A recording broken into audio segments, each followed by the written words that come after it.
Hello दोस्तों, जैसा कि आप सब जानते हो हमारी चल रही है पिवट टेबल सीरीज। और पिवट टेबल सीरीज में आज मैं आगे बढ़ रही हूँ एपिसोड 10 की तरफ, जहां मैं बात करने वाली हूँ डायनेमिक पिवट टेबल के बारे में। जब भी आप अपने किसी डेटा के ऊपर पिवट टेबल बनाते हो तो आपका जो सोर्स डेटा है, अगर आप अपने उस सोर्स डेटा में कोई भी चेंजेस करते हो तो आप अपने पिवट टेबल को ईजिली यहाँ से अगर रिफ्रेश करोगे तो वो जो भी चेंजेस आपने यहाँ पर कर रखे हैं वो आपके इस टेबल में भी शो होंगे। लेकिन अगर आपने कोई रो या कॉलम ऐड कर दिया, सोर्स डेटा में कोई रो या कॉलम ऐड कर दिया, फिर आप अगर यहाँ से रिफ्रेश करते हो तो वो रो या कॉलम आपका इस पिवट टेबल में शो नहीं होगा। उसके लिए आपको यहाँ पर ऊपर रिबन में पिवट टेबल एनालाइज में जाना पड़ेगा। पिवट टेबल एनालाइज से आपको चेंज डेटा सोर्स में जाओगे और जैसे आप चेंज डेटा सोर्स करोगे, यहाँ पर ये चेंज डेटा सोर्स का डायलॉग बॉक्स ओपन होगा, जहां पर आपका जो ये टेबल रेंज का सिलेक्शन है वो आपको यहाँ से चेंज करना पड़ेगा अपने रो या कॉलम के अकॉर्डिंग। इस तरीके से आप अपने जो भी आपने रो या कॉलम ऐड किया है उसको यहाँ पर अपने पिवट टेबल में ऐड कर सकते हो। पर ये जितनी बातें हमने अभी की, ये सारी बातें आपकी आती हैं स्टैटिक पिवट टेबल में। पिवट टेबल को आप दो तरीके से बना सकते हो, स्टैटिक पिवट टेबल और डायनेमिक पिवट टेबल। हम आज के वीडियो में बात करने वाले हैं डायनेमिक पिवट टेबल के बारे में।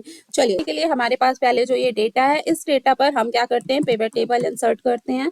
पिवट टेबल हम एक्सिस्टिंग वर्कशीट में ही ले रहे हैं। लोकेशन हम दे देते हैं इसको यहाँ की, और यहाँ से करते हैं ओके। और अब मुझे यहाँ पर चाहिए रिप्रेजेंटेटिव नेम और वैल्यू में चाहिए मुझे यूनिट। ये मेरी यहाँ पर एक सिंपल सी पिवट टेबल बनकर आ गई है। अब देखिए, डायनेमिक पिवट टेबल बनाने के लिए आपको यहाँ पर दो तरीके मिलते हैं। एक तरीका है कि आप इसमें फंक्शन यूज करो, फॉर्मूला यूज करो, ऑफसेट फॉर्मूला। और दूसरा तरीका है कि आप अपने इस सोर्स डेटा को टेबल में कन्वर्ट कर दो। हम बात करेंगे पहले तरीके की, ऑफसेट फंक्शन की। दूसरा तरीका भी मैं आपको बताऊंगी आगे, लेकिन पहले जो जरूरी तरीका है वो मैं आपको बताऊंगी, क्योंकि ज्यादातर यही तरीका यूज होता है। मैंने बात की ऑफसेट फॉर्मूले की, तो ऑफसेट पे बढ़ने से पहले मैं आपको बता देती हूँ ऑफसेट फंक्शन होता क्या है और इसमें कौन कौन से कौन कौन से आर्गुमेंट्स मिलते हैं। देखिए, यहाँ पर आपको 5 आर्गुमेंट्स मिलते हैं offset: reference, rows, column, height and width. Reference आपका देखिए यहाँ पर क्या हो जाएगा, रेफरेंस आपका यहाँ पर जो आपका सोर्स डेटा है कहाँ से स्टार्ट हुआ है, ये ए से स्टार्ट हुआ है, तो ये हो जाएगा आपका रेफरेंस, जिसको आप क्या करोगे, यहाँ से फ्रीज करोगे। इसको आप यहाँ से क्या करोगे, फ्रीज कर दो। ठीक है, फ्रीज आप कैसे करोगे, F4 से। उसके बाद आप कॉमा दोगे। रोज आपकी क्या है, पहली ही रो है तो उसको हम 0 देते हैं। और कॉलम आपका क्या है, पहला ही कॉलम है तो इसको भी हम 0 देंगे। उसके बाद हाइट आपकी क्या है, हाइट आपकी ये पूरी पूरी ए वाली कॉलम पूरी हाइट है। आपको इसमें कितने भी कॉलम मतलब ऐड कर सकते हो। ठीक है, ये आपकी हो गई हाइट। इसको हम क्या करेंगे, इसको भी फ्रीज कर देते हैं, इसको भी हम F4 से फ्रीज कर देते हैं। देखिए, अभी यहाँ पर मैंने हाइट कर लिया है, लेकिन यहाँ पर क्या करना है, इस हाइट को हमें काउंट करवाना है कि इसमें कितने नॉन ब्लैंक सेल्स हैं। तो इसके लिए आप फंक्शन यूज करोगे count A. Count a function क्या करता है, जितने भी नॉन ब्लैंक सेल्स होते हैं उनको काउंट करता है। यहाँ से हमने ले ली अपनी ये पूरी पूरी हाइट और इसको कर दिया यहाँ से F4 से फ्रीज। ठीक है, उसके बाद हमने यहाँ पे किया ब्रैकेट क्लोज, उसके बाद कॉमा दिया। कॉमा देने के बाद फिर से हम विथ के लिए भी काउंट ए फंक्शन लगाएंगे। विथ के लिए भी हमने यहाँ पर लगाया count a function, bracket start किया। और हमें कितनी विथ चाहिए, पूरी पूरी ये पहला रो चाहिए। हमने पूरा यहाँ से पहला रो ले लिया और इसको यहाँ से कर दिया फ्रीज। इसको भी यहाँ से कर दिया फ्रीज F4 के थ्रू। और यहाँ से हमने क्या किया, ब्रैकेट क्लोज किया। ब्रैकेट क्लोज करके हमने ऑफसेट फंक्शन का ब्रैकेट क्लोज किया और एंटर कर दिया। अब ये देखिए, इसका कमाल देखिए, जैसे आपने यहाँ से एंटर किया, ये जो आपकी पूरी पूरी सोर्स डेटा वाली टेबल है वो यहाँ पर आ गई। ठीक है, अब आप अपने सोर्स डेटा में कुछ कुछ भी एंटर करो। ठीक है, आपने यहाँ पे एक नया नाम इंसर्ट कर दो, यहाँ पे नया नाम इंसर्ट कर दो। कोई भी एक नया आइटम ऐड कर दो। मैंने इरेजर ऐड कर दिया। कितने यूनिट सेल हुई है आप वो भी एंटर कर दो। आप देखो, जैसे आपने यहाँ पे किया, ठीक है, जैसे आपने यहाँ पर किया, सेम आपका यहाँ पर भी आ गया, आपके इस टेबल में भी यहाँ पर आ गया। बस हमें इसी ऑफसेट फंक्शन का यूज करना है। हम क्या करेंगे, इस ऑफसेट फंक्शन को यहाँ से करेंगे कॉपी। ठीक है, अब यहाँ से, ठीक है, उसके बाद यहाँ से आप इस फंक्शन को कर दो डिलीट। आप यहाँ से जाओ अपने रिबन में रिबन में आप कहाँ जाओगे, फॉर्मूला में जाओगे। रिबन में आप जाओगे फॉर्मूला में, डिफाइन नेम में, फॉर्मूले से आप यहाँ पे जाओ डिफाइन नेम। डिफाइन नेम में क्लिक करते ही आपको यहाँ पे ये एक डायलॉग बॉक्स ओपन मिलेगा। इस डायलॉग बॉक्स में आप देखो यहाँ पर, इस डायलॉग बॉक्स में आप देखो यहाँ पर नीचे आ रहा है रेफरेंस टू। इस रेफरेंस टू में आप क्या करोगे, जो आपने अपना फॉर्मूला कॉपी किया है उसको यहाँ पर पूरा पूरा पेस्ट करोगे, और उसको आपको नाम क्या देना है वो आप यहाँ पे डाल दो। मैं इसको नाम दे देती हूँ यहाँ पे डायनेमिक टेबल। ठीक है, इसको मैं नाम दे देती हूँ डायनेमिक टेबल, और इसको यहाँ से जाके नीचे से ओके कर देती हूँ। अब आप यहाँ अपने पिवट टेबल पर जाओ, फिर आप यहाँ से जाओ पिवट टेबल एनालाइज में। पिवट टेबल एनालाइज में आप चेंज डेटा सोर्स में जाओ। चेंज डेटा सोर्स में जैसे जाओगे ये डायलॉग बॉक्स ओपन होगा।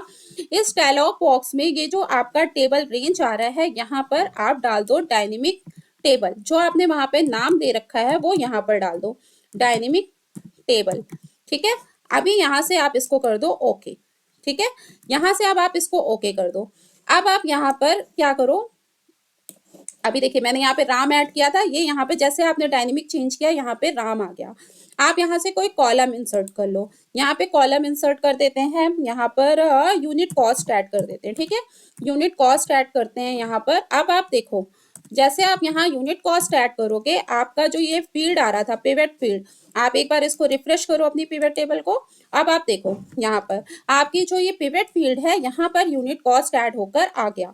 ठीक है, इस तरीके से आप अपनी टेबल को डायनेमिक बना सकते हो। एक और कोई नाम ऐड करके देख सकते हैं, यहाँ पे श्याम ऐड कर देते हैं। चलिए श्याम ऐड कर दिया, श्याम को मैंने डाल दिया, यहाँ पे शार्पनर डाल दिया, और इसकी क्वांटिटी दे दी, यूनिट दे दिया मैंने 250।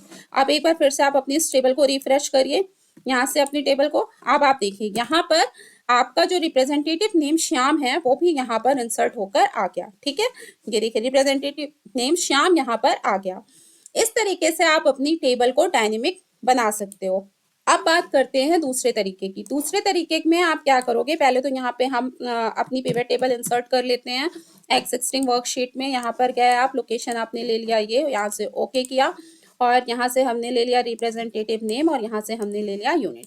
ठीक है, अभी ये रिप्रेजेंटेटिव नेम और यूनिट यहाँ पर आ गए हैं। अब आप यहाँ पर क्या करो, अब आप यहाँ पर अपनी इस टेबल को, जो आपका ये सोर्स डेटा है, इसको आप टेबल में कन्वर्ट कर दो। वो आप कैसे करोगे, उसको करने के लिए आप यहाँ पर जाओगे ऊपर रिबन में, यहाँ पर आप जाओगे इंसर्ट में।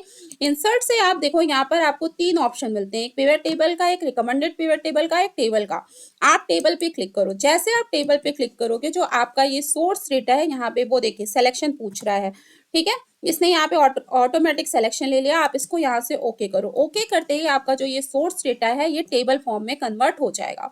अब आप इसमें कोई न्यू नेम ऐड करो, जैसे आपने यहाँ पे वहां पे राम ऐड किया था, यहाँ भी राम ऐड कर दो, तो ये ऑटोमेटिक उस टेबल में आपके अंडर में आ जाएगा। ठीक है, ये ऑटोमेटिक उस टेबल के अंडर में आ गया। अब आप यहाँ से अपनी पिवट टेबल को एक बार रिफ्रेश करो। जैसे आप रिफ्रेश करोगे आप देखो यहाँ पे नीचे राम आ गया। इस तरीके से भी आप अपने पिवट टेबल को डायनेमिक बना सकते हो, पर ये तरीका ज्यादा कामगर नहीं होता है, क्योंकि जो आपका सोर्स डेटा है वो रॉ डेटा है। अगर आप उसको टेबल फॉर्म में कन्वर्ट करते हो तो आप वहां पे कोई भी चेंजेस करोगे वो टेबल में ही कन्वर्ट होता चला जाएगा। इसलिए मैं आपको सजेस्ट करूंगी कि आप अपने डायनेमिक पिवट टेबल जो भी यूज कर रहे हो उसको ऑफसेट फॉर्मूले से ही यहाँ पर डायनेमिक बनाओ। ये तरीका सबसे बेस्ट होता है। अगर आपको मेरा वीडियो पसंद आया हो तो लाइक करना, शेयर करना, और अगर अभी तक चैनल को सब्सक्राइब नहीं किया है तो प्लीज सब्सक्राइब कर देना, क्योंकि अभी मेरी सीरीज का एंड नहीं हुआ है। इसके बाद मैं आपसे बात करने वाली हूँ पिवट टेबल और मल्टीपल शीट्स पे। आप सब्सक्राइब करना ताकि आपको आगे के नोटिफिकेशंस मिलते रहें। Thank you.